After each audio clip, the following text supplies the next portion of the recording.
여종의 아들. 옛날, 아주 먼 옛날.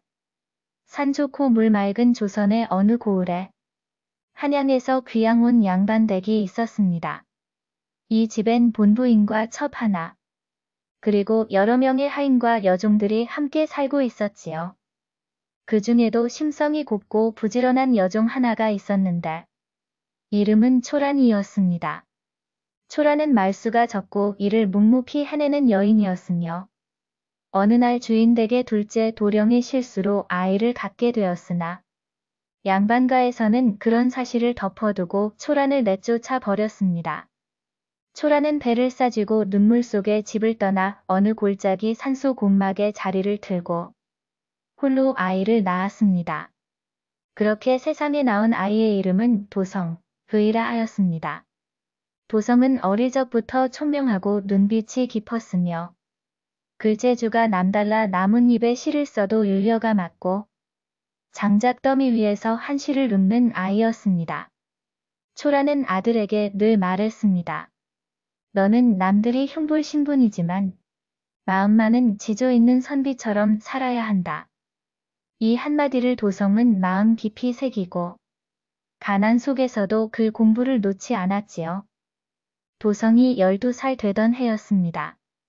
마을에 큰 홍수가 나 사람들이 피난을 떠나던 중 도성은 마을 어귀에서 물에 떠밀려 가던 아기 하나를 구했습니다. 알고 보니 그 아이는 마을 원님의 손녀였습니다. 그 일을 계기로 도성은 원님에게 이름을 알리게 되었고 원님은 그 총명함에 감탄해 말했습니다. 내가 양반의 자손이 아니어도 내 눈엔 귀한 인재로다. 내 서재를 빌려주마. 내 맘껏 공부해 보아라. 이후 도성은 낮엔 원님댁 장작을 패고 밤엔 서재에서 책을 읽으며 10년 세월을 그리 흘려보냈습니다.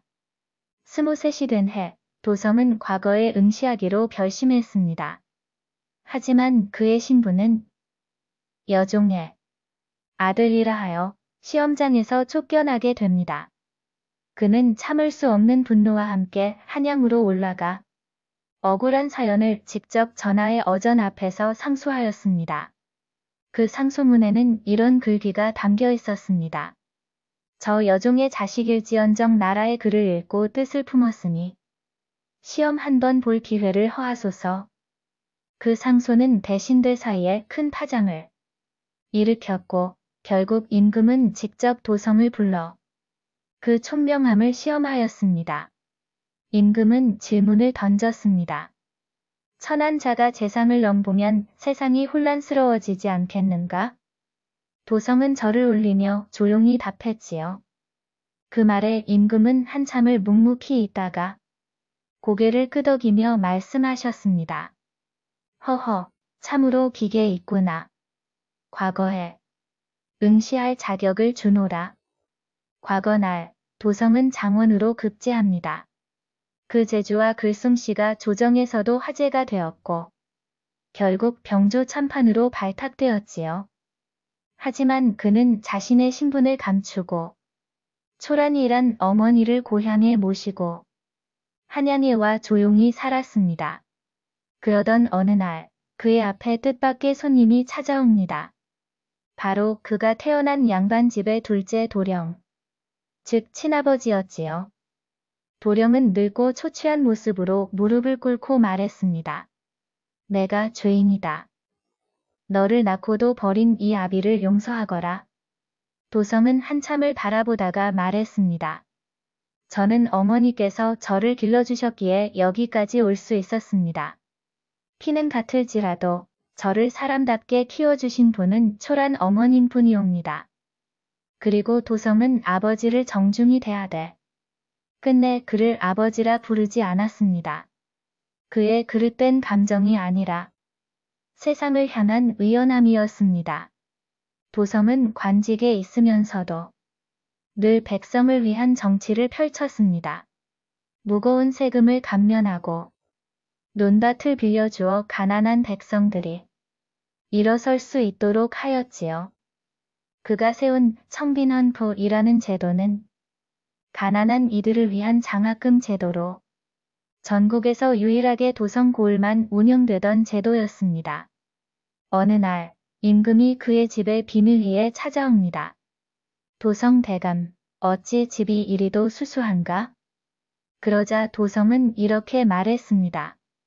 백성이 배고픈데 제가 풍족할 수 있겠사옵니까?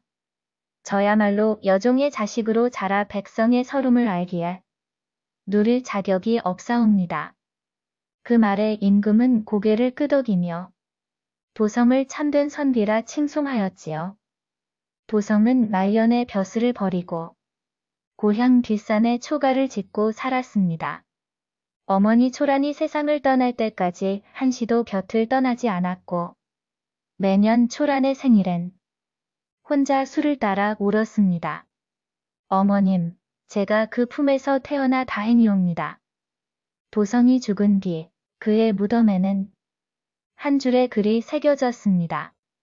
사람들은 도성을 도성대감이라 부르지 않고 그전 초란의 아들 도성흐이라 부르며 그 이름을 기렸습니다. 엄한 시어머니와 지혜로운 며느리. 옛날 조선시대 경기도 외곽의 한 마을에 반듯한 초가집 한 채가 있었습니다. 그 집에는 엄격하기로 소문난 시어머니와 나이 23세 시집 온 며느리 춘희가 살고 있었습니다. 시어머니는 남편을 일찍 여의고 홀로 아들을 키워낸 강단이 있는 여인이었습니다. 고생하며 아들을 글공부시켜 서당 훈장까지 만들었으니 마을 사람들 모두가 그녀의 근면함과 엄격함을 인정했습니다. 그러나 그 엄격함이 며느리에게는 버거운 굴레처럼 느껴지곤 했습니다. 춘희는 본래 인근 고을의 농가에서 태어나 어려서부터 밭일과 바느질, 살림을 잘 배웠습니다. 인물 또한 단아하고 목소리가 고와서 중매꾼들이 여러 번 혼담을 가지고 왔지만 결국 마을 훈장의 외아들인 도현과 인연이 다 혼례를 치르게 되었습니다. 결혼 전에는 시어머니가 그다지 무섭게 느껴지지 않았으나 시집을 오자마자 달라진 분위기를 실감했습니다. 첫날 밤 다음날 새벽 닭이 울기도 전에 시어머니는 며느리를 깨웠습니다. 며느리, 새댁이라고 늦잠 자면 집안 기강이 무너진다. 당장 일어나 아궁이에 불을 지피고 장독대 물부터 확인하거라. 춘희는 졸린 눈을 비비며 일어나 마당을 쓸고 물을 길었지만 시어머니의 눈에는 미흡한 점이 한두 가지가 아니었습니다. 물동이에 물결이 넘쳐 발목을 적셨다고, 빗자루질이 대충 되었다고, 하루에도 몇 번씩 꾸중이 이어졌습니다. 그렇게 하루하루가 지나갔지만 춘희는 원망 대신 묵묵히 일을 해 나갔습니다. 속으로는 이 또한 배우는 과정이리라 생각하며 더 잘해보려고 애썼습니다. 그런데 문제는 시어머니가 집안일뿐 아니라 음식간 하나까지 간섭한다는 것이었습니다. 된장국에 파를 넣으면 이 집 된장은 파와 맞지 않는다 하시고 나물을 무칠 때 참기름을 쓰면 그건 손님상에나 쓰는 귀한 재료라며 고개를 저었습니다. 그러던 어느 해 겨울 마을에 큰 눈이 내렸습니다. 서당도 며칠간 문을 닫고 집안에는 도현과 시어머니, 춘희 셋만이 모여 앉았습니다. 그날 저녁 시어머니가 방 안에서 작은 쌀자루를 꺼내며 말했습니다. 이건 내가 남몰래 아껴둔 햅쌀이다. 명절 때나 써야 하는 귀한 거다. 며느리, 내일 아침에 이 쌀로 죽을 끓이되 반드시 장작불로 은근히 끓여라. 절대 바깥 불로는 안 된다. 춘희는 고개를 끄덕였지만 그날 밤 내린 눈이 너무 깊어 아침에 장작더미가 꽁꽁 얼어붙어 있었습니다. 시어머니의 말씀을 지키자니 장작을 깨느라 시간이 많이 걸리고 바깥 아궁이에 불을 붙이자니 너무 늦어져 도현이 굶게 생겼습니다. 결국 춘희는 바깥 부엌에 불을 먼저 피워 죽을 끓였습니다. 죽이 완성되어 방에 들이자 시어머니는 한 숟갈 맛보더니 얼굴빛이 굳었습니다. 내가 뭘 했느냐? 장작불로 하라 하지 않았느냐? 바깥 불은 너무 세서 맛이 거칠어진단 말이다. 춘희는 머리를 숙이고 사과했지만 그날 하루 종일 시어머니는 말 한마디 없이 냉랭했습니다. 며칠 뒤 마을에서 큰일이 났습니다. 옆 고을에서 굶주린 사람들이 때로 몰려와 곡식을 달라고 했는데 마을 사람들 중 나눠줄 곡식이 있는 집이 거의 없었습니다. 그때 춘희가 조심스럽게 나섰습니다. 어머니, 지난 가을에 제가 조금씩 모아둔 보리가 있습니다. 그걸 내어드리면 어떨까요? 시어머니는 놀란 표정으로 물었습니다. 내가 그 많은 일을 하면서 곡식을 모아뒀다고? 어떻게? 춘희는 부엌 살림을 하며 쌀 씻은 물에서 빠져나온 쌀 몇 알, 잡곡 틈에 섞인 작은 보리 몇 알을 매번 따로 모아왔던 것을 설명했습니다. 하루 한 줌도 안 되는 양이었지만 몇 달을 모으니 자그마치 보리 한 섬이 되었던 것입니다. 그 말을 들은 시어머니는 잠시 아무 말도 하지 못했습니다. 그리고는 낮게 한숨을 내쉬며 말했습니다. 내가 그리 알뜰하게 조용히 사람 살릴 마음을 품고 있었다니. 내가 그동안 너를 너무 몰아붙였구나. 그날 이후 시어머니의 태도는 눈에 띄게 달라졌습니다. 여전히 살림에 대해 잔소리를 하긴 했지만 그 속에 부드러움이 스며들었습니다. 밥상머리에서는 며느리의 수고를 칭찬하고 장에 갈 때는 직접 함께 가서 손에 장바구니를 쥐어주기도 했습니다. 세월이 흘러 도현이 마을 서담을 크게 넓혀 제자들을 많이 두게 되었을 때 시어머니는 병이 들어 누웠습니다. 임종이 가까워지자 그녀는 춘희의 손을 꼭 잡고 말했습니다. 춘희야, 내가 없었다면 이 집은 이미 무너졌을 것이다. 나는 너를 시집오던 날부터 내 고생을 이어받을 사람으로만 여겼다. 그러나 너는 고생을 복으로 바꾸었구나. 나중에 내 며느리가 오면 나처럼 하지 말아라. 춘희는 눈물이 그렁한 채 대답했습니다. 어머니, 저는 어머니께 많은 것을 배웠습니다. 꾸중도, 가르침도 다 저를 키운 복이었습니다. 그 말에 시어머니는 미소를 지으며 눈을 감았습니다. 그리고 그날 밤 평온하게 세상을 떠났습니다. 춘희는 이후에도 시어머니의 유언을 잊지 않았습니다. 아들이 장가를 들어 며느리가 오자 그녀는 며느리에게 먼저 따뜻한 밥을 쥐어주고 일을 가르칠 때도 항상 이유를 설명하며 도왔습니다. 그래서인지 집안에는 웃음이 끊이지 않았고 그 소문이 퍼져 멀리서도 본받으려는 이들이 찾아왔습니다. 마을 사람들은 훗날 이 집안을 두고 이렇게 말했습니다. 그 집의 복은 명당도 재산도 아니요. 며느리와 시어머니가 서로를 품은 마음이 곧 복이었다. 매드 팔미. 옛날 옛적 어느 깊은 산골짜기와 넓은 들판이 어우러진 조용한 마을에 장터가 열리던 날이면 온 동네 사람들의 마음이 바빠졌습니다. 장날은 단지 물건을 사고 파는 날이 아니라 흥미로운 이야기와 만남이 가득한 날이기도 했습니다. 그리고 그 장터 한쪽 사람들이 가장 많이 몰려드는 곳엔 항상 한점쟁이 노파가 앉아 있었지요. 사람들은 그녀를 매드팔미라고 불렀습니다.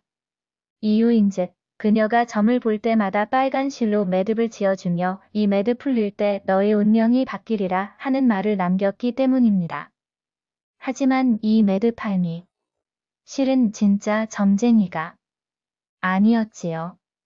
그녀는 젊은 시절 장터의 사기꾼 무리에게 속아 모든 것을 잃고 떠돌던 여인이었는데 한날은 꿈에 나타난 할머니가 사람들의 마음을 풀어주는 사람이 되거라 하여 그날부터 사람들 앞에서 점을 보는 척하면서도 사람들의 마음을 어루만지는 말을 지어내기 시작했던 것입니다. 거짓일지언정 사람들은 그녀의 말을 듣고 웃기도 하고 울기도 하며 속마음을 털어놓고 돌아갔습니다. 어느 해 가을 그 장터의 서울서 내려왔다는 젊은 사내 하나가 나타났습니다.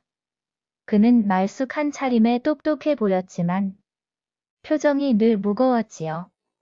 그는 장터 구석에 조용히 자리를 펴고 참된 점술, 허튼 소리, 금제라는 깃발을 내걸며 점을 보기 시작했습니다. 마을 사람들은 처음엔 그를 피했지만 매드팔미보다 더 그럴싸한 말과 깔끔한 말투에 이끌려 하나둘 그를 찾게 되었지요. 그 사내는 이름을 도인서 혹은 도인이라 했습니다. 하지만 그 사내에게는 숨겨진 속셈이 있었지요. 도인은 점수를 가장한 정보 수집가였습니다. 그는 각 마을을 떠돌며 사람들의 집안 사정, 재산, 감정 상태 등을 알아낸 뒤 몰래 양반 행세하는 사기단에게 팔아넘기곤 했습니다.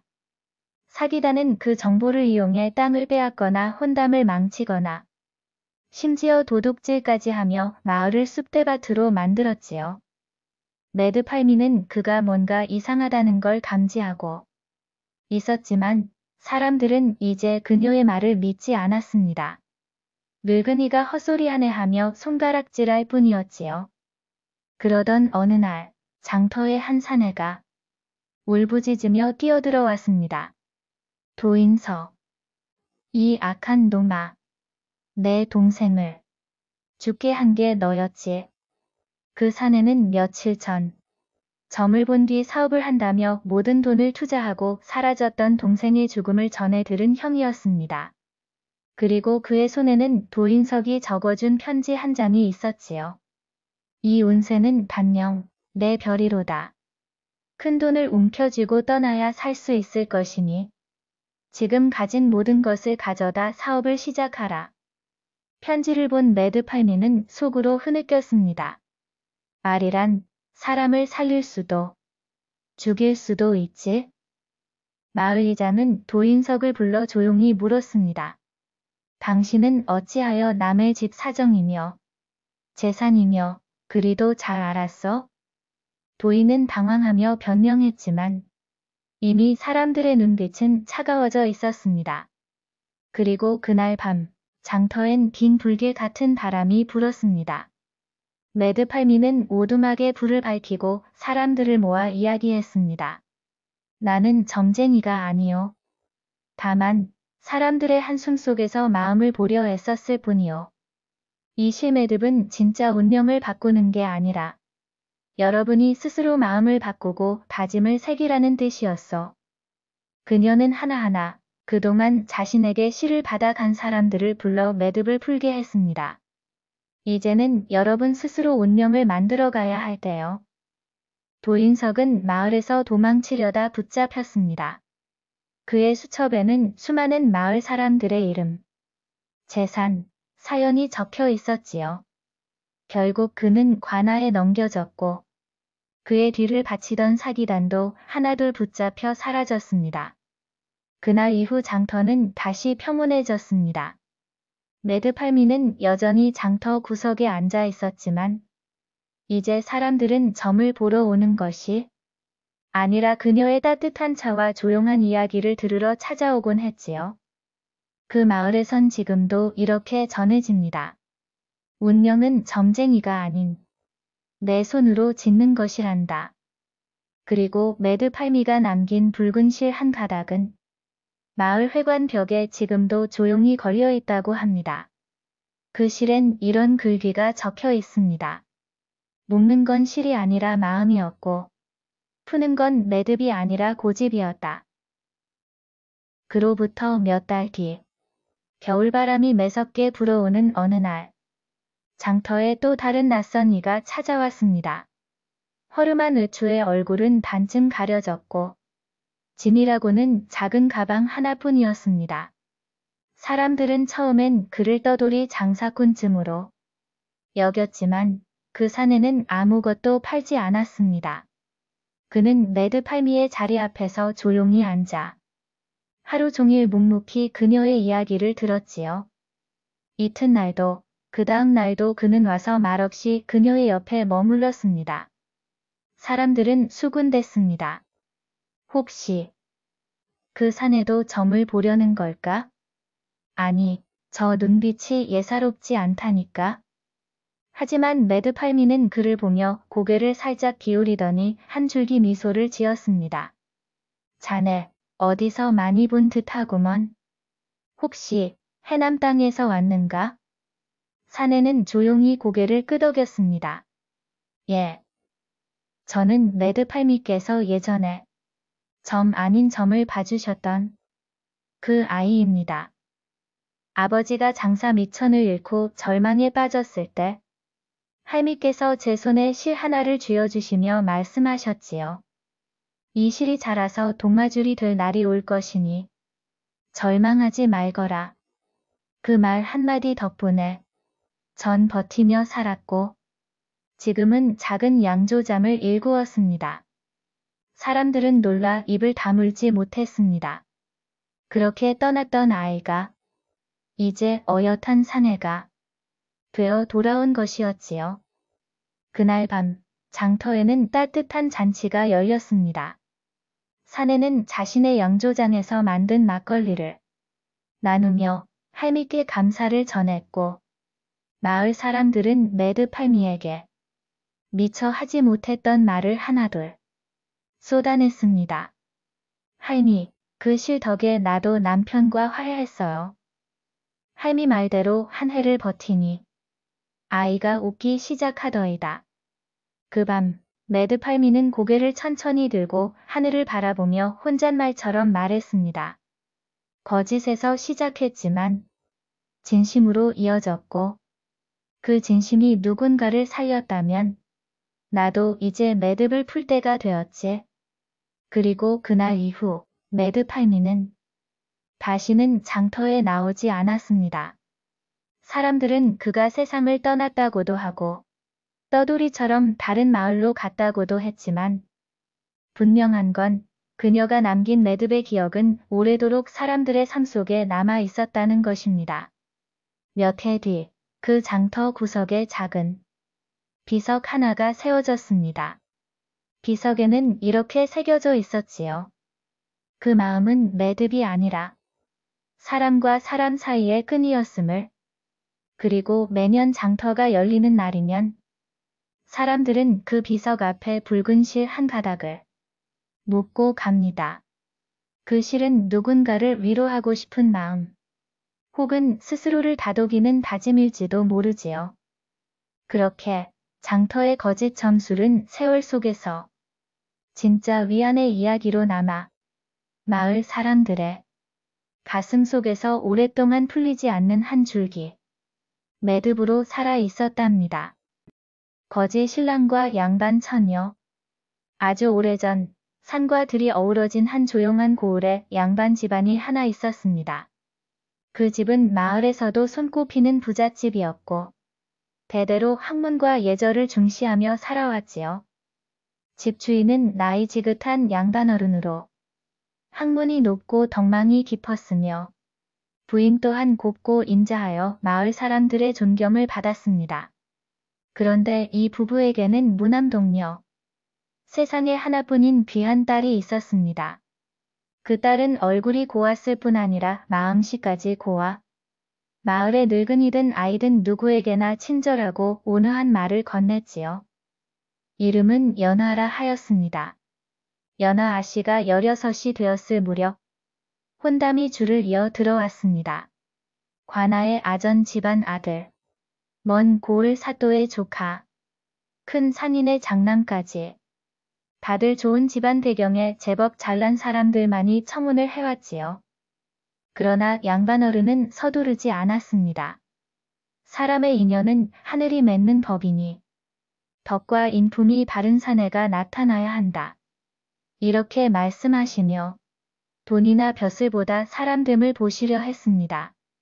그 무렵 마을로 들어오는 큰 길 어귀에는 늘 거지가 한 명 앉아 있었습니다.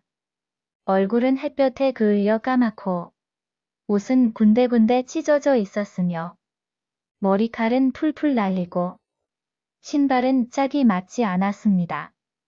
사람들은 그를 돌쇠라 불렀는데 어디서 왔는지 무슨 사연인지 아는 이가 없었습니다. 그는 날마다 마을 어귀에서 지나가는 사람에게 고개 숙여 인사하고 작은 동전이나 찬밥을 얻어 하루를 버텼습니다. 그런데 이상하게도 그가 부탁하는 말씨는 유난히 정중하고 그의 눈빛에는 어딘가 기품이 서려 있었습니다. 하지만 사람들은 거지가 무슨 기품이냐 하며 대수롭지 않게 여겼지요. 어느 봄날 연하 아씨가 몸종과 함께 시냇가에 꽃을 꺾으러 나갔습니다. 그때 마침 마을 어귀를 지나던 돌쇠가 아씨 앞에 나타났습니다. 그는 멀찍이 서서 조심스럽게 허리를 굽히며 말했습니다. 아씨, 저 발걸음 조심하시옵소서. 저 앞 돌이 미끄럽습니다. 아씨는 고개를 들어 그를 바라보았습니다. 그의 얼굴은 거칠었지만 눈동자는 맑고 단정했습니다. 연하 아씨는 부드럽게 웃으며 대답했습니다. 고맙습니다. 그런데 댁은 어디서 오셨는지 여쭈어도 되겠습니까? 돌쇠는 잠시 머뭇거리다. 길 위에서 사는 사람이라 특별히 고향이라 할 데가 없습니다. 하고 짧게 말했습니다. 아씨는 더 묻지 않고 손수건을 꺼내 그에게 찐빵 하나를 건넸습니다. 돌쇠는 두 손으로 그것을 받아 마치 귀한 보물을 다루듯 정성스레 품에 넣었습니다. 그 후로도 연하 아씨는 시냇가나 장터에서 돌쇠를 가끔 보았습니다. 그는 다른 거지들과 달리 함부로 구걸하지 않았고 남이 버린 음식을 주워 먹어도 주변을 깨끗하게 정리하곤 했습니다. 아씨는 그런 돌쇠의 모습에서 알 수 없는 경건함을 느꼈습니다. 그러던 어느 날 양반 어른이 꿈을 꾸셨습니다. 꿈속에서 백발의 노인이 나타나 이렇게 말했습니다. 당신의 딸은 이미 인연을 만났어. 그 사내는 거지의 옷을 입었으나 마음과 덕은 임금 앞에서도 떳떳할 사람이요. 양반 어른은 깨어난 뒤 그 꿈이 이상하다고 생각하셨습니다. 하지만 며칠 뒤 우연히 대문 앞에서 딸이 거지 돌쇠와 말을 나누는 모습을 보게 되었습니다. 그 순간 꿈속 노인의 말이 떠올라 가슴이 철렁 내려앉았습니다. 며칠 뒤 양반 어른은 돌쇠를 불러 대청에 앉혔습니다. 하인들은 속으로 거지를 대청에? 하며 눈이 휘둥그레졌지만 어른의 눈빛이 엄중하여 감히 말리지 못했습니다. 자네 이름이 무엇이요? 돌쇠는 조용히 대답했습니다. 본명은 이도현이라 하옵니다. 어찌하여 일이 된 것이요? 그러자 돌쇠, 아니 이도현은 깊이 고개 숙이며 이야기를 꺼냈습니다. 그는 본래 먼 고을의 서당 훈장이었으나 억울한 누명을 쓰고 재산을 몰수당해 길에 나앉았다고 했습니다. 그러나 복수를 위해 칼을 들지 않고 세상을 떠돌며 사람의 마음을 배우고 있었다는 것입니다. 양반 어른은 그 말에 오래도록 생각하셨습니다. 그리고 며칠 뒤 뜻밖에도 딸 연하와 도현을 혼인시키겠다고 하셨습니다. 홀레날 마을 사람들은 수군거렸습니다. 양반집 규수가 거지와 결혼한단 말이냐? 그러나 혼례가 시작되자 도현은 말끔한 비단옷을 입고 단정히 서 있었습니다. 그는 과거 거지의 몰골이었을 때와는 달리 똑바른 허리와 빛나는 눈으로 누구보다 당당했습니다. 사람들은 그제야 수군거림을 멈추었습니다. 혼인 후 두 사람은 검소하게 살았지만 서로를 아끼고 존중하며 행복했습니다. 도현은 서책을 가르치며 아이들을 교육했고 연하는 마을의 어려운 이웃을 돕는 데 힘썼습니다. 몇 해 뒤 도현의 억울한 누명이 풀리고 그는 고을의 훈장으로 다시 임명되었습니다. 그제야 마을 사람들은 깨달았습니다. 사람은 겉모습으로만 판단해서는 안 되는구나. 참된 인품이야말로 가장 귀한 벼슬이로다. 이리하여 거지 신랑과 양반 처녀의 인연은 세월이 흘러도 마을 사람들 사이에 아름다운 이야기로 오래도록 전해졌습니다. 두 사람은 서로에게 단 한 번도 거친 말을 하지 않았고 마치 하늘이 미리 짝지어 놓은 듯 평생을 함께 걸었습니다. 뒤바뀐 신랑 옛날 조선의 어느 산골 마을. 이름은 백운골이라 했습니다. 백운골에는 한양에서도 소문난 절세 미인이라 불리는 아씨가 살고 있었는데 이름은 연화라 하였습니다. 연화는 얼굴이 고왔을 뿐 아니라 손재주도 뛰어나 마을 사람들 사이에서는 그녀의 바느질 솜씨를 얻기 위해 먼 마을에서도 첨이 들어올 정도였습니다. 연화의 아버지는 옛날에는 선비였으나 지금은 농사를 지으며 사는 김진사였습니다. 가문은 비록 몰락했지만 집안 교육은 여전히 엄격했고 특히 혼사 문제에 있어서는 신중을 기했습니다. 그러던 어느 해 진사는 한양의 명문 집안에서 혼담이 들어왔다는 소식을 듣게 됩니다. 그 집안의 아들은 이름이 윤석이라 하였는데 어려서부터 글 공부에 힘써 과거 급제를 노리는 수재라는 말이 돌았습니다. 부모된 마음에 진사는 연화를 그 집안과 혼인시키기로 결심합니다. 혼례 날이 가까워오자 온 마을은 축제 분위기에 들떴습니다. 기와집 담장 너머로 꽃가마가 오가고 풍악 소리가 골짜기에 울려 퍼졌습니다. 그런데 혼례 당일 예기치 못한 사건이 벌어졌습니다. 혼례 행렬이 연화를 태운 가마를 앞세우고 시댁으로 향하던 중 갑자기 길목에서 비바람이 몰아쳤습니다. 장정들이 가마를 지탱하느라 분주해진 틈을 타 어디선가 한 사내가 다가와 조심스레 말을 건넸습니다. 아씨, 괜찮으십니까? 그 목소리는 부드럽고도 떨렸습니다. 연화가 살짝 가마 문을 열고 보니 낯선 사내가 젖은 옷을 입고 서 있었습니다. 그는 자신을 민수라 소개하며 비바람 때문에 길을 잃었다고 말했습니다. 하지만 그의 눈빛에는 뭔가 알 수 없는 사연이 서려 있었습니다. 비바람이 거세져 잠시 인근 주막에 머물기로 한 혼례 행렬은 신랑과 신부를 분리해 각각 방에 들게 했습니다. 그런데 이때 윤석 신랑은 잠시 밖에 나가다 길을 잃었고 민수가 우연을 가장해 신랑 행세를 하며 신부 방으로 들어간 것입니다. 연화는 처음에는 이상함을 눈치채지 못했습니다. 민수는 마치 오랜 시간 그녀를 알고 지낸 듯 다정했고 말씨도 교양 있었습니다. 그러나 시간이 지날수록 그의 손과 눈빛에서 묘한 생경함이 묻어났습니다. 신랑 날이 무언가 달라 보이옵니다. 아씨, 세상은 때로 뒤바뀐 인연을 주기도 하는 법입니다. 하지만 마음이 먼저면 이름은 중요치 않소. 그 말에 연화의 가슴이 순간 요동쳤습니다. 그러나 곧 윤석이 주막으로 돌아왔고 상황은 급변했습니다. 진짜 신랑과 가짜 신랑이 서로를 마주하자 주막 안은 순식간에 술렁였습니다. 민수는 사실 이 마을 출신으로 어린 시절 가난 때문에 부모와 헤어지고 떠돌다 돌아온 사내였습니다. 그는 오래전부터 연화를 멀리서만 바라보다 그녀가 혼인한다는 소식을 듣고 어떻게든 한번 마음을 전하고 싶었던 것입니다. 하지만 그 방식이 너무도 무모하고 위험했습니다. 김진사는 크게 화를 냈지만 연화는 이상하게도 민수의 진심이 거짓이 아니었음을 느꼈습니다. 윤석 역시 처음에는 분노했으나 민수의 사정을 듣고는 차분히 고개를 끄덕였습니다. 사랑이란 이름으로도 용서받지 못할 일이 있어. 그러나 그 마음이 거짓이 아니었다면 나는 그저 인연의 묘함을 인정하리다. 결국 민수는 마을을 떠났고 연화와 윤석은 혼례를 마쳤습니다.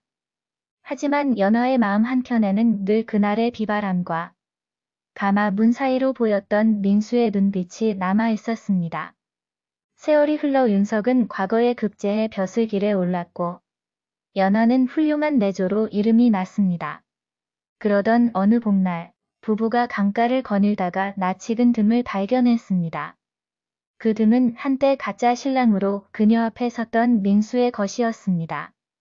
그는 이제 강가에서 나그네를 태워주는 뱃사공이 되어 있었습니다. 세 사람은 말없이 서로를 바라보았습니다.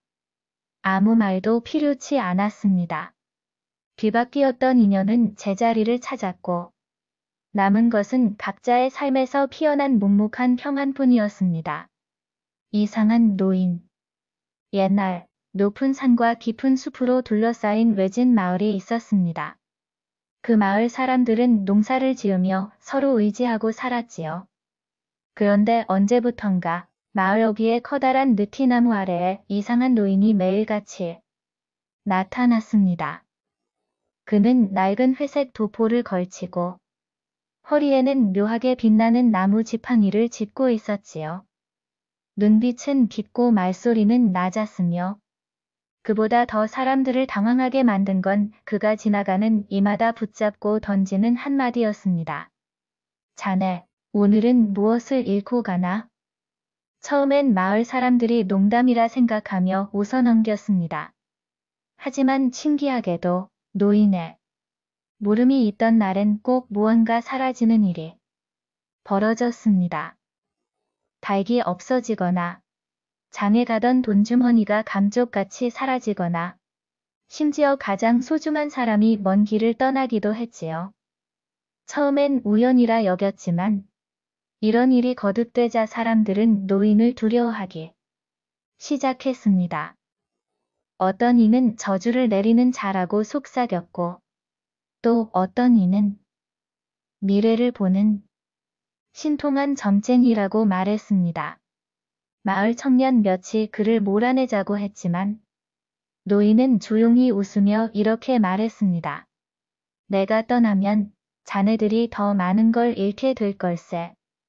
그 말에 섣불리 건드리지 못한 채 사람들은 그를 멀찍이 피해 다녔습니다. 그런데 이 마을에 아란이라는 총명하고 용감한 처녀가 있었습니다. 그녀는 어릴 적 부모를 잃고 할머니와 단둘이 살았습니다.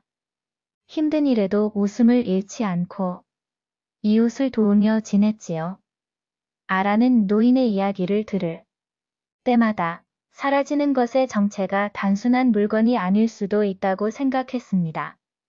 그래서 어느 날 새벽 장에 갈 준비를 하며 일부러 마을 어귀를 지나갔습니다. 아니나 다를까 노인은 느티나무 아래에서 그녀를 기다리고 있었습니다.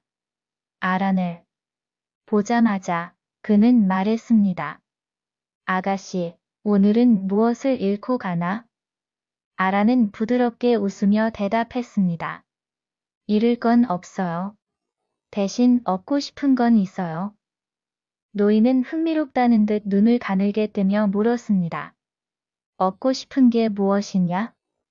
당신이 왜 이런 말을 하는지 그 이유를 알고 싶어요. 노인은 잠시 그녀를 바라보다 느티나무 뿌리 옆에 앉아 손짓했습니다. 그럼 들어보겠나? 하지만 들으면 자네 삶은 조금 달라질 걸세. 그의 이야기는 오래전으로 거슬러 올라갔습니다. 젊었을 때 그는 이 마을에서 가장 부유한 집안의 장남이었습니다. 땅도 넓고 곡식도 많았지만 욕심이 끝이 없었지요. 결국 마을의 절반 가까운 땅을 독차지하며 가난한 이들의 빚을 못 갚게 해 집과 밭을 빼앗았습니다. 그렇게 모든 걸 가졌지만 정작 가장 소중한 것을 잃었습니다. 아내와 아들이 병들었을 때 마을 사람들이 그를 미워해 돕지 않았던 것입니다. 결국 그들은 세상을 떠났습니다. 그제야 그는 깨달았습니다. 재물은 지킬 수 있지만 마음을 잃으면 아무 의미가 없다는 것을. 그 후로 그는 매일 마을 어귀에 서서 오늘은 무엇을 잃고 가나? 하고 물었습니다. 그것은 저주가 아니라 무심코 흘려보내는 마음과 시간, 그리고 신뢰를 잃지 말라는 경고였던 것입니다. 아라는 그 말을 듣고 깊이 고개를 끄덕였습니다. 그러나 왜 사람들에게 진실을 직접 말하지 않느냐고 물었고 노인은 이렇게 대답했습니다. 진실은 스스로 깨달아야 오래 간다네. 나는 단지 문턱에 서 있는 노인일 뿐이네. 넘어갈지 돌아갈지는 각자의 선택이지. 그날 이후 아라는 사람들에게 노인의 말속 뜻을 전하려 애썼습니다. 처음에는 믿지 않던 마을 사람들도 차츰 내가 오늘 무엇을 잃고 있는가를 돌아보기 시작했습니다. 세월이 흘러 어느 봄날, 노인은 느티나무 아래에서 더 이상 보이지 않았습니다. 사람들은 그제야 그가 남긴 말을 마음 깊이 새겼습니다. 오늘 잃은 것이 내일 가장 그리워질 수 있다. 아라는 마을의 어른이 되어 아이들에게 늘 이렇게 이야기했습니다. 가진 것을 지키는 것보다 잃지 말아야 할 마음을 먼저 생각해야 한단다. 속 시원해지는 신비한 산물. 옛날 옛적 강원도 깊은 산골에 마제골리라는 마을이 있었습니다. 마을 사람들은 온순하고 근면했지만 몇 해째 가뭄이 이어지고 물이 귀하여 우물마다 바닥이 드러났습니다. 겨우 빗물받아 연명하니 농사는 시들고 사람들의 얼굴에는 근심이 그치지 않았습니다. 그런 가운데 마제골 북쪽 끝에는 버려진 옛 절터가 있었는데 그 절터 뒤편 산자락에는 오래전부터 전해 내려오는 전설이 있었습니다. 그 전설인즉 옛날 이곳에 이름 모를 스님이 살았는데 마을에 큰 병이 돌자 산 깊은 곳에서 신비한 샘물을 길어와 병든 사람들을 고쳤다고 합니다. 그 물을 마시면 가슴이 시원하게 뚫리고 오래된 병도 씻은 듯 나았다 하여 사람들은 그것을 속시원 샘물이라 불렀습니다. 그러나 세월이 흐르며 그 샘물은 감춰지고 길을 아는 이도 없어졌습니다. 어느 날 마제골의 젊은 나무꾼 춘복이 산에서 나무를 하다 길을 잃었습니다. 날은 저물고 안개가 자욱해 길을 분간할 수 없게 되자 그는 무심코 옛 절터 쪽으로 발길을 옮겼습니다. 절터의 돌기둥 사이로 들어서니 이상하게도 바람이 한 점 없고 풀벌레 소리조차 들리지 않았습니다. 그런데 그때 절터 뒤편에서 아주 희미한 물소리가 들려왔습니다. 졸졸졸, 졸졸. 춘복은 귀를 기울이며 어둠 속을 더듬어 올라갔습니다. 바위 틈을 지나자 달빛에 반짝이는 작은 샘이 나타났습니다. 샘 주변에는 이름 모를 하얀 꽃이 피어 있었고 물은 너무도 맑아 바닥에 자갈 하나하나가 보였습니다. 목이 말랐던 춘복은 그 물을 두 손에 담아 마셨습니다. 순간 차가운 시원함이 가슴속 깊이 스며들며 그동안 쌓였던 피로와 답답함이 순식간에 사라졌습니다. 이럴 수가. 이런 물이 아직 남아 있다니.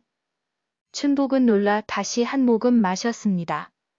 그러자 어릴 적부터 앓던 속병이 가벼워진 듯 숨이 훨씬 편안해졌습니다. 그는 마치 꿈을 꾸는 것처럼 삼가에 앉아 한참을 쉬었습니다. 그러다 문득 이 물을 마을 사람들에게도 알리면 모두 살 수 있겠다는 생각이 번쩍 들었습니다.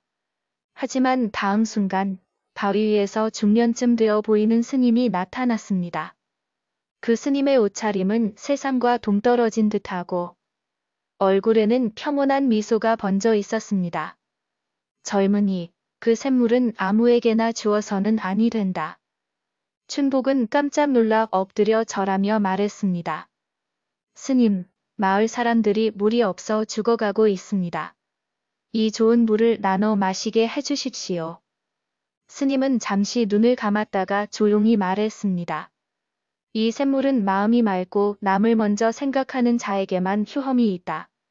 탐욕과 거짓된 마음을 지닌 자가 마시면 그 자리에서 물맛이 써지고 병이 더해질 것이다.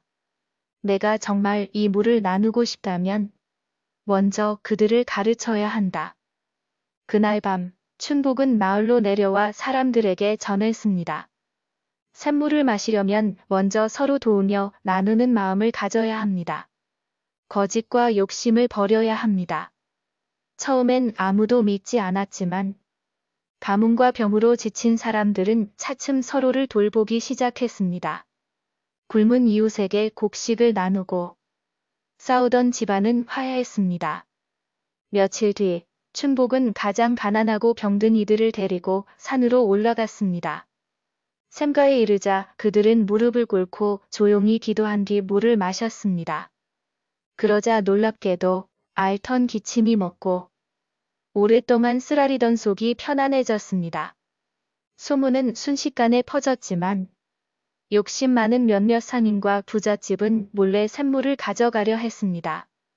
그러나 그들이 샘물에 손을 대자 물빛이 탁해지고 쓴맛이 돌아 도저히 삼킬 수 없었습니다. 세월이 흘러 마제골은 다시 풍요를 되찾았고 사람들은 샘물을 지키기 위해 마을 규약을 만들었습니다. 서로를 해치지 않을 것, 거짓말하지 않을 것, 탐욕으로 샘물을 더럽히지 않을 것. 이 규약은 대대로 이어져 마제골 사람들은 늘 서로 돕고 화목하게 살았습니다. 춘복이 늙어 세상을 떠난 날 밤. 마을 사람들은 장례를 치른 뒤 샘가에 모였습니다. 달빛 아래 샘물은 더욱 맑게 빈다고 있었습니다. 그리고 누군가 속삭였습니다. 춘복 형님이 우리에게 남긴 건 물 한 바가지가 아니라 마음을 씻어내는 법이었지. 그날 이후 사람들은 샘물을 마실 때마다 먼저 마음을 씻는 기도를 드렸고 속 시원 샘물의 전설은 100년이 지나도 사라지지 않았습니다. 여종이 관상의 놀란 관상가. 옛날 조선시대 한양에서 이름난 관상가가 있었습니다. 그는 사람 얼굴만 보아도 그 사람의 성품과 운명을 꿰뚫어 보는 재주를 가졌다고 소문이 자자했습니다. 멀리서도 그를 찾으러 오는 이들이 줄을 이었고 양반이며 상인, 심지어 궁궐의 내관과 궁녀들까지도 그의 말 한마디에 귀를 기울였습니다. 이 관상가는 돈과 명예가 이미 차고 넘쳤으나 마음속에는 언젠가 하늘이 내린 관상을 보는 날이 오면 그 운명을 따라 나의 인생도 바뀔 것이다 라는 이상한 기대를 품고 있었습니다. 그러던 어느 날 관상가는 한양 북쪽 성문 밖 장터에 잠시 들렀다가 한 장면을 보게 되었습니다. 장터의 뒷골목. 허름한 여인숙 앞에서 머리에 나무 바구니를 인 여종 하나가 허리를 굽혀 떨어진 곰을 하나하나 주워 담고 있었습니다.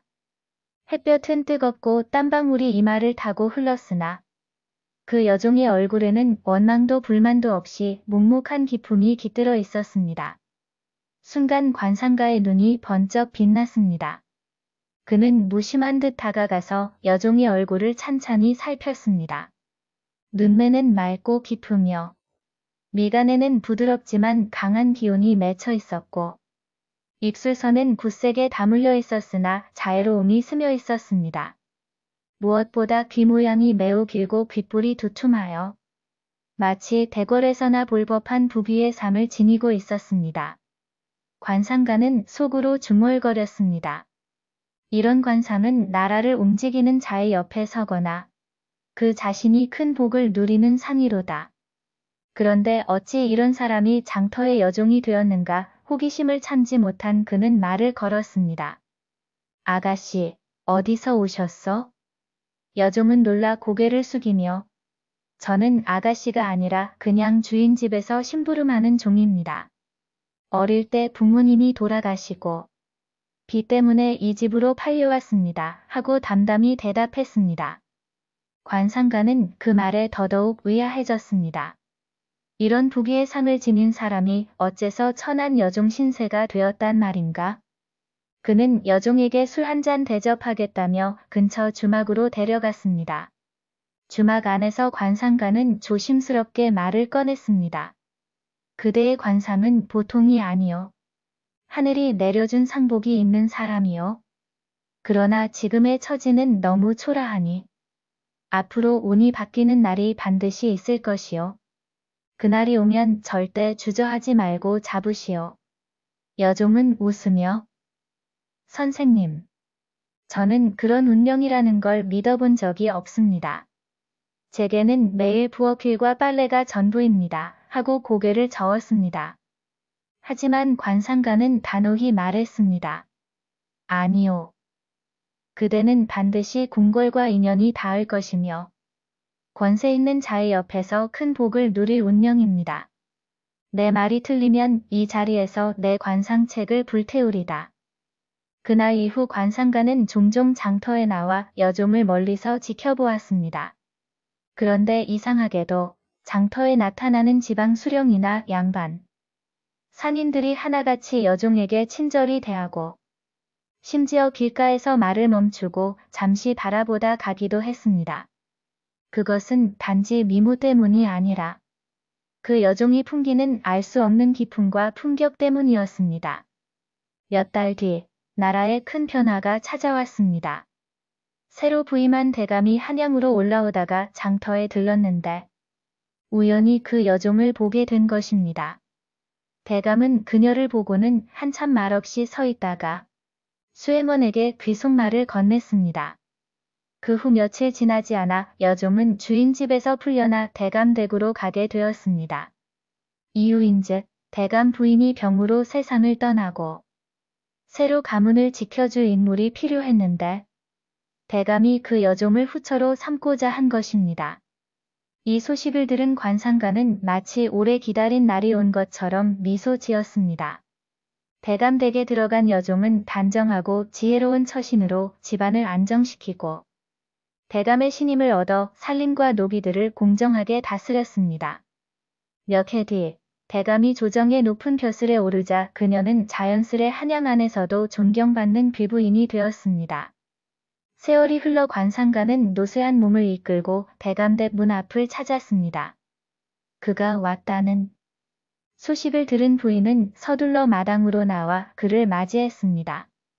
선생님, 저를 기억하십니까? 장터에서 콩을 주워 담던 여종을 관상가는 고개를 끄덕이며 기억하지. 그날의 말이 이렇게 이루어질 줄 나는 이미 하늘의 뜻으로 알았네 하고 웃었습니다. 부인은 눈시울이 붉어지며 그때 선생님이 아니었으면 저는 아직도 장터 뒷골목에서 종살이를 하고 있었을 겁니다. 하고 깊이 절을 했습니다. 관상가는 손을 저으며 말했습니다. 아니네. 나는 단지 거울을 비춰주었을 뿐. 하늘이 내린 복은 스스로의 품격과 덕으로 지켜야 하는 법이네. 그대가 지금 이 자리에 있는 것은 내 품성과 마음씨 덕분일세. 그날 이후 부인은 어려운 이웃을 돕고 집안의 하인들에게도 잘 베풀어 하늘이 내린 귀부인이라는 이름으로 오래도록 칭송받았습니다. 그리고 한양에는 지금도 전해집니다. 장터의 한 여종이 하늘 같은 귀부인이 된 이야기가 그리고 그 운명을 꿰뚫어본 관상가의 해안이 있었다는 것을. 신기한 부채. 옛날 아주 먼 옛날 동쪽 바닷가 근처에 작은 마을이 있었습니다. 그 마을은 산과 바다가 맞닿아 있어 아침이면 바닷물 냄새가 은은하게 퍼지고 저녁이면 산소바람이 살며시 내려와 집집마다 초가 지붕 위를 쓰다듬곤 했습니다. 이 마을에는 장터가 하나 있었는데 장터가 서는 날이면 먼 마을 사람들까지 모여들어 웃음과 이야기로 가득 찼습니다. 그 마을 한쪽 시냇물이 졸졸 흐르는 옆에 자리한 허름한 집에 한 소녀가 살고 있었습니다. 이름은 연화라 했지요. 이름처럼 연꽃같이 고운 마음씨를 가졌지만 얼굴은 남들과 다르게 조금 거칠었습니다. 눈이 너무 작다든지 코가 낮다든지 그런 것이 아니라 늘 피부가 거칠고 눈빛이 흐릿하여 사람들의 시선을 받지 못했습니다. 하지만 연화는 마음이 깊고 성실하여 마을 어른들에게는 늘 참 착한 아가라는 소리를 들었습니다. 연화의 부모는 일찍 세상을 떠났고 그녀는 홀로 남아 조그만 밭에서 채소를 가꾸어 팔며 살아갔습니다. 가난했지만 성실하게 일했고 자신보다 어려운 이웃을 보면 거두어 먹일 만큼 마음이 넉넉했습니다. 어느 날 마을 장터가 열리는 날이었습니다. 연화는 새벽부터 직접 캔 무와 배추를 바구니에 담아 장터로 향했습니다.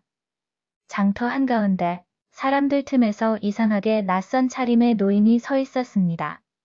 그 노인은 등에 큼직한 보따리를 지고 눈빛이 맑으면서도 깊숙한 어딘가를 바라보는 듯했습니다. 연하는 무거운 짐을 들고 지나가다 발을 헛디뎌 노인 앞에서 거의 넘어질 뻔했습니다. 그 순간 노인은 재빨리 손을 뻗어 연하를 붙잡아 주었습니다. 아가씨, 조심하게. 이 큰 장터에서 다치면 안 되지. 연하는 연신 고개를 숙이며 인사를 했습니다. 정말 고맙습니다, 어르신. 노인은 연하를 잠시 바라보더니 미소를 지었습니다. 아가씨, 마음이 참 곱구나. 세상에는 얼굴보다 마음이 훨씬 귀한 법이지만 때로는 사람들이 그것을 알아보지 못하지. 연하는 그 말에 순간 가슴이 찡해졌습니다. 노인의 말은 마치 자신의 마음속을 꿰뚫어 본 듯 했으니까요. 그때 노인은 보따리 속에서 조심스럽게 무언가를 꺼냈습니다. 그것은 오래된 듯하지만 정성스럽게 만든 작은 부채였습니다. 부채살은 고운 대나무였고 부채면에는 연꽃 그림이 은은하게 그려져 있었습니다. 이 부채를 받게. 하지만 함부로 펴지 말고 진심으로 원하는 순간에만 붙이게.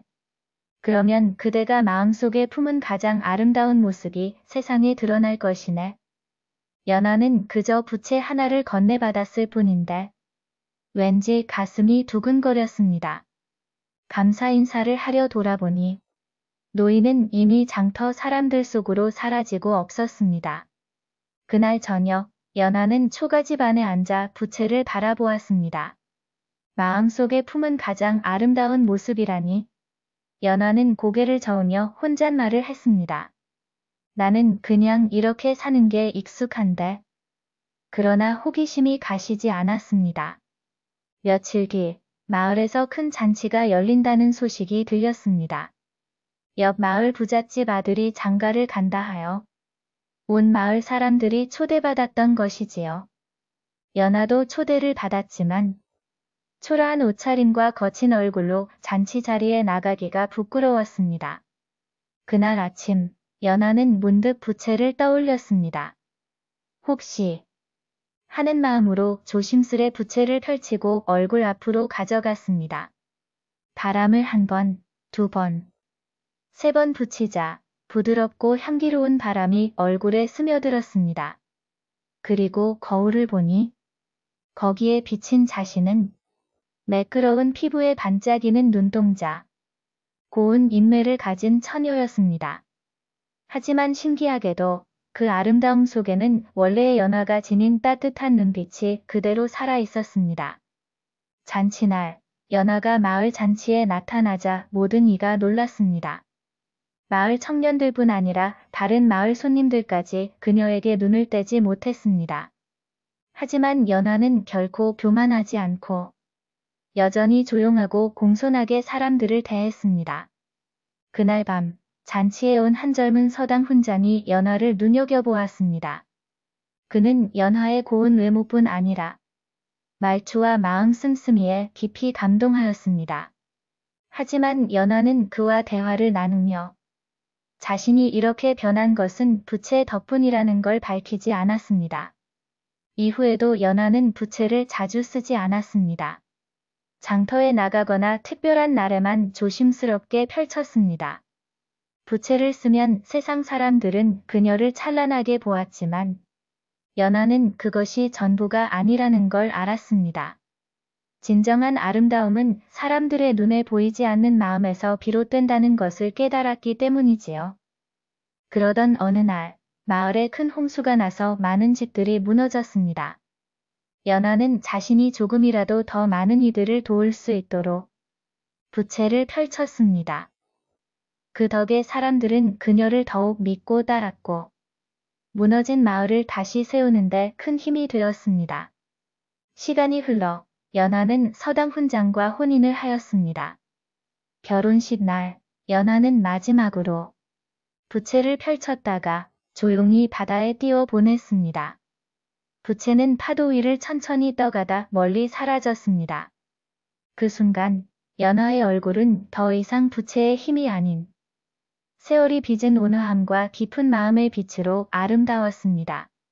사람들은 오래도록 연하를 미인 부채 아씨라고 불렀지만 그녀를 아는 이들은 속삭였습니다. 그 부채의 진짜 힘은 얼굴을 바꾼 것이 아니라 마음속 빛을 세상에 드러내 준 것이었지.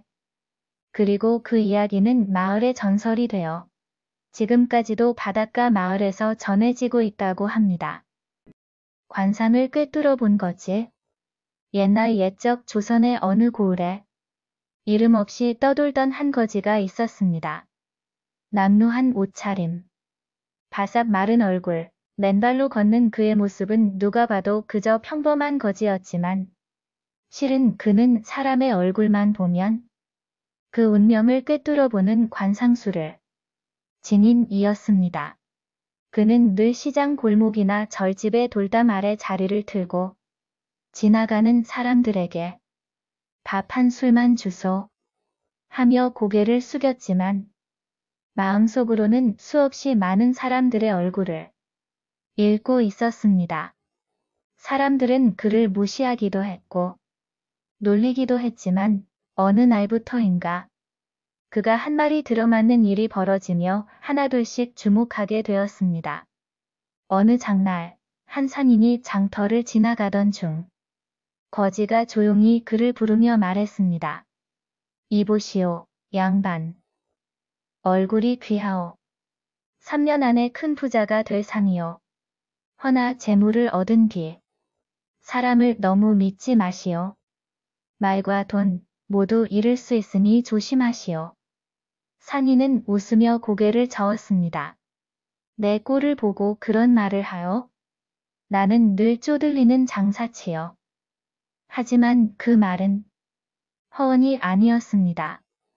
정확히 3년 후 그는 광산 지분 덕에 큰돈을 벌었고 고지어 믿었던 동업자에게 배신을 당하며 가진 것을 모두 잃고 말았습니다. 이 일은 사람들 사이에 조용한 파문을 일으켰습니다. 그의 소문은 곧 고을 사또의 귀에도 들어갔습니다. 사또는 거지를 관아로 불러 그 앞에 앉혔고 거지는 주저없이 사또의 얼굴을 바라보며 말했습니다. 사또님, 장수하실 상이긴 하나 눈꼬리가 올라가고 콧등이 휘었으니 아랫사람을 억누르고 재물을 탐하는 기운이 강하옵니다. 10달 안에 자리를 잃고 백성의 원망을 살 상이옵니다. 사또는 겉으로는 태연한 척했지만 내심 찔리는 구석이 있었기에 거지를 조용히 내보냈습니다. 그리고 10달 뒤 그 사또는 곡식을 가로챈 일이 발각되어 관직에서 쫓겨났고 고을을 떠나야 했습니다. 세월이 흐르며 거지는 여전히 떠돌이로 살았지만 마음속에는 늘 한 가지 바람이 있었습니다. 자신의 재주를 물려줄 만한 제자를 찾는 일이었지요. 그러던 어느 날 시장 구석에서 어린 사내아이 하나가 다가왔습니다. 할아버지, 저도 얼굴을 보면 그 사람 마음을 알 수 있었으면 좋겠어요. 그 아이의 눈빛은 맑고 또렷했습니다. 이름은 도진이라 했고 거지는 그 자리에서 마음을 정했습니다. 이 아이로구나. 거지는 도진과 함께 산천을 떠돌며 관상술의 모든 것을 가르쳤습니다. 눈의 깊이, 이마에 너비, 귓불의 두께, 입꼬리의 방향. 하나까지도 의미를 담아 설명했습니다. 도진은 빠르게 배웠고 어느새 스승보다 더 정확하게 사람의 마음을 꿰뚫는 눈을 가지게 되었습니다. 세월이 지나 도진은 관직 없이도 조정의 눈에 띄었습니다. 그가 사람 얼굴만 훑어봐도 그 사람의 성품과 능력, 미래의 흐름을 꿰뚫어 보기 때문이었습니다. 나라에서는 도진을 민심을 보는 거울이라 불렀고 도진은 백성 속에서 인재를 찾아 올리는 역할을 맡았습니다. 그러나 그는 높은 벼슬을 마다하고 늘 초라한 옷차림으로 백성 사이를 걸었습니다. 사람을 보는 눈은 높은 데서 키우는 것이 아니라 땅에서 기르는 거란다. 그가 늘 하던 말이었습니다. 그러던 어느 날 늙은 거지는 다시 시장 한편에 앉아 있었습니다. 온몸이 쇠약해지고 눈도 잘 보이지 않았지만 그는 도진이 다가오는 기척을 느끼고 미소 지었습니다. 스승님. 도진이 무릎을 꿇자 거진은 손을 더듬어 그의 얼굴을 어루만졌습니다. 도진아, 마지막 관삼을 보마. 너는 이제 권세를 멀리하고 백성 곁에서 눈과 마음을 나누어 살아가거라. 너는 눈보다 마음으로 보는 관상쟁이니 세상 끝날 때까지 진실한 눈을 간직할 것이다. 그 말을 끝으로 거진은 조용히 눈을 감았고 웃는 얼굴 그대로 마지막 숨을 거두었습니다. 도진은 스승의 유언을 가슴에 품고 관직을 내려놓았으며 시골 마을에 내려가 아이들과 백성들에게 사람을 보는 법, 마음을 여는 법을 가르치며 살았습니다. 그의 이름은 조정보다 백성들의 입에 더 많이 오르내렸고 먼 세월이 흐른 지금도 사람들은 이렇게 이야기합니다. 관상은 얼굴이 아니라 마음을 보는 것이요. 진짜 거지는 가진 게 없는 자가 아니라 마음이 가난한 자라네. 도지는 스승이 세상을 떠난 뒤 조용히 관직을 내려놓고 산골 마을로 내려갔습니다. 그는 더 이상 관상쟁이라 불리길 바라지 않았고 단지 사람들 사이에서 마음을 읽는 사람, 말을 들어주는 사람으로 살고자 했습니다. 그가 정착한 마을은 산골 깊숙한 곳, 해가 느리게 뜨고 천천히 지는 곳이었습니다. 그곳엔 그를 모르는 아이들, 억울한 일을 당한 이들, 말을 아껴온 노인들이 살고 있었습니다. 도지는 이들과 함께 밭을 갈고 아이들에게는 글과 예절을 가르치며 지냈습니다. 마을 사람들은 처음엔 도진을 낯설어 했지만 그가 남의 일을 대신 울어주고 때로는 웃어주는 모습을 보고 조금씩 마음을 열었습니다. 누군가 얼굴이 어두우면 도진은 말없이 마주 앉아 차를 한 잔 내어주었습니다. 그리고 말합니다. 얼굴은 거울과 같아. 거울에 먼지가 낀 건 잘못이 아니야. 그걸 닦아줄 누군가가 필요할 뿐이지. 어느 날 마을에 낯선 사내가 찾아왔습니다. 검은 두건을 쓰고 눈빛이 날카로웠습니다. 그는 도진 앞에 앉아 말했습니다. 난 사람을 죽인 죄인이라오. 지금도 도망치고 있어. 당신이 정말 사람을 꿰뚫어 본다면 내게 죽음이 가까이 왔는지 알려주시오. 도진은 그를 조용히 바라보다 말했습니다. 당신 눈에 눈물이 말랐구려. 누군가에게 울어보지 않고선 산도 죽음도 모를 일이요. 살고 싶다면 오늘 처음으로 눈물을 흘려보시오. 그 사내는 그 말에 눈을 감았고 그날 밤 마을 어귀의 나무 아래에서 조용히 흐느끼는 소리가 들려왔습니다. 그 이후로 그는 떠나지 않고 마을에서 물 깃는 일을 하며 살아갔습니다. 도지는 그에게도 말하지 않았습니다. 그가 어떤 죄를 지었는지, 어떤 삶을 살았는지, 오직 지금의 마음만 보았던 것이지요. 도진이 마을에 산지 20해가 넘었을 무렵, 그는 하루는 벽에 비친 자신의 그림자를 보고 웃었습니다. 내 그림자도 늙었구나. 허나 마음은 아직 따뜻하니 그걸로 족하겠지. 그는 아이들에게 마지막으로 한 가지 가르침을 남겼습니다. 사람의 얼굴에는 3가지 글자가 새겨져 있단다. 태어난 날의 뜻, 살아온 날의 고됨, 그리고 앞으로 마음을 어떻게 쓸 것인가의 길. 그 마지막 글자는 누구든 스스로 써 내려갈 수 있어. 좋은 얼굴이 되고 싶으면 좋은 마음을 품으렴. 말을 곱게 하고 눈을 따뜻하게 하고 남의 아픔을 내 일처럼 여겨보거라. 그는 그렇게 아이들에게 마음의 관상을 남기고 조용히 한겨울 아침 눈 덮인 방에서 눈을 감았습니다. 그의 묘비는 이렇습니다. 마음을 본 자, 마음으로 돌아가다. 마을 사람들은 그가 남긴 말과 눈빛을 잊지 않았고 그의 이야기는 시간이 흐른 뒤에도 아이들 입을 통해 전해졌습니다. 어느 시대건 진짜 거지란 가진 것이 없는 이가 아니라 마음을 비우지 못한 이라는 걸 사람들은 그렇게 도진의 삶을 통해 배워갔던 것입니다. 들어주셔서 감사합니다. 구독과 좋아요 부탁합니다.